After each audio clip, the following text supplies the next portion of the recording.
Timeline news അപ്ഡേറ്റ്സിലേക്ക് സ്വാഗതം. പ്രധാന വാർത്തകൾ. രാജ്യസുരക്ഷയെ ബാധിക്കുന്ന വിവരങ്ങൾ പാകിസ്ഥാന് കൈമാറിയ കേസിൽ അറസ്റ്റിലായ ഹരിയാന സ്വദേശിയായ യൂട്യൂബർ ജ്യോതി മൽഹോത്ര കേരളത്തിലെത്തിയത് ടൂറിസം വകുപ്പിന്റെ ക്ഷണത്തില്. ടൂറിസം വകുപ്പിന്റെ വിവരാവകാശ മറുപടി പുറത്ത്. ടൂറിസം വകുപ്പ് സാമൂഹിക മാധ്യമ ഇൻഫ്ലുവൻസേഴ്സിനെ ഉപയോഗിച്ച് പ്രമോഷൻ നടത്തിയവരുടെ പട്ടികയിൽ ജ്യോതി മൽഹോത്രയും ഉണ്ട്. ടൂറിസം വകുപ്പ് പണം നൽകിയാണ് ഇവരെ എത്തിച്ചത്. യാത്രയും താമസവും ഒരുക്കിയതും ടൂറിസം വകുപ്പ്. ടൂറിസത്തിന്റെ പുനരുജ്ജീവനമായിരുന്നു ലക്ഷ്യം. സോഷ്യൽ മീഡിയ ഇൻഫ്ലുവൻസേഴ്സ് പട്ടികയിൽപ്പെടുത്തി 41 പേരെ എത്തിച്ചതില് ജ്യോതി മൽഹോത്രയും. എന്നാൽ സർക്കാർ അതിഥി ആയിരുന്നില്ല ഇവര്.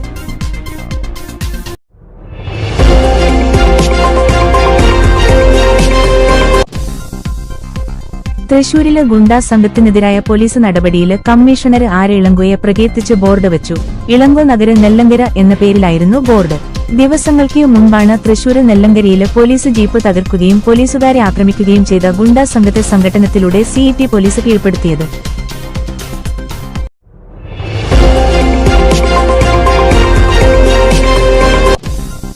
പാലക്കാട് തച്ചനാട്ടുകരയിൽ നിപ്പ സ്ഥിരീകരിച്ച യുവതിയുടെ നില ഗുരുതരമായി തുടരുന്നുവെന്ന് ജില്ലാ collector G Priyanka.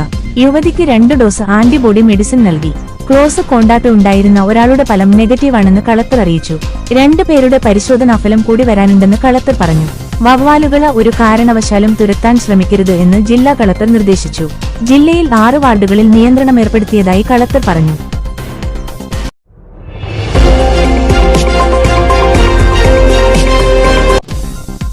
Kottayam medical കോളേജിലെ അപകടവുമായി ബന്ധപ്പെട്ട് ആരോഗ്യമന്ത്രി വീണ ജോർജിനെതിരെ ഫേസ്ബുക്കിൽ വിമർശനമുന്നയിച്ച നേതാക്കൾക്കും പ്രവർത്തകർക്കുമെതിരെ നടപടിയെടുക്കാൻ CPM പത്തനംതിട്ട ജില്ലാ സെക്രട്ടേറിയറ്റിൽ തീരുമാനം.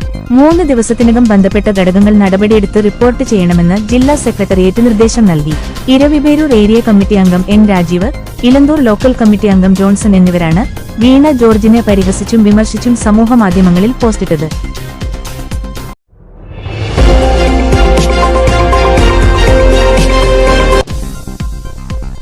പ്രധാനമന്ത്രി നരേന്ദ്രമോദിയുടെ വിദേശ സന്ദർശനം മറ്റന്നാൾ മുതൽ.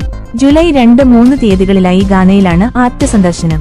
30 വർഷങ്ങൾക്ക് ശേഷമാണ് ഇന്ത്യൻ പ്രധാനമന്ത്രി ഗാനയിലെത്തുന്നത്. പിന്നാലെ ട്രിനിഡാഡ് ആൻഡ് ടൊബാഗോയിൽ മോദി എത്തും. 26 വർഷങ്ങൾക്ക് ശേഷമുള്ള ഇന്ത്യൻ പ്രധാനമന്ത്രിയുടെ ട്രിനിഡാഡ് ആൻഡ് ടൊബാഗോ സന്ദർശനമാണിത്. തുടർന്ന് ഈ മാസം 6-7 തീയതികളിൽ ബ്രസീലിലെ റിയോയിൽ നടക്കുന്ന ബ്രിക്സ് ഉച്ചകോടിയിൽ പങ്കെടുക്കും. പിന്നാലെ ഈ മാസം 9-ന് മോദി നമീബിയയിലേക്ക് പോകും. സന്ദർശനത്തിൽ പ്രധാനപ്പെട്ട ധാരണാപത്രങ്ങൾ പ്രധാനമന്ത്രി ഒപ്പുവെക്കുമെന്ന് വിദേശകാര്യ മന്ത്രാലയം അറിയിച്ചു. News desk timeline news.